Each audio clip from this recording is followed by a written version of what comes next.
बिस्मिल्लाहिर्रहमानिर्रहीम। अस्सलाम वालेकुम। अवान टीवी आपकी खिदमत में हाजिर है।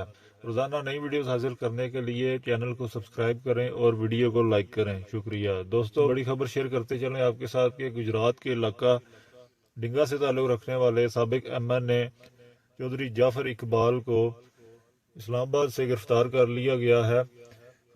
तफसीलात के मुताबिक अब्दुल रशीद कुरैशी नामी शख्स ने उनके खिलाफ इस्लामाबाद के इलाके श्रीनगर हाईवे पर कायम ट्रस्ट अराजी पर कब्जा के इल्ज़ाम में उन पर मुकदमा दर्ज करवाया था, जिसमें चौधरी जाफर इकबाल और उनके दीगर साथियों ने जमानतें करवा रखी थी। आज एडिशनल सेशन जज ने इस केस की समाअत की और चौधरी जाफर इकबाल और दीगर साथियों की जमानत मनसूख हो गई, जिस पर उन्हें अहाता अदालत से गिरफ्तार कर लिया। दूसरी जानब आपको बताते चलें कि मुद्दई मुकदमा को भी गिरफ्तार करने की इतलात आई हैं।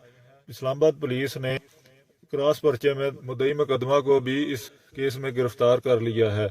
नून लीग से ताल्लुक़ रखने वाले साबिक एमएनए चौधरी जाफर इकबाल को गिरफ्तार करने के बाद पुलिस ने मज़ीद तफ्तीश का आगाज़ कर दिया है।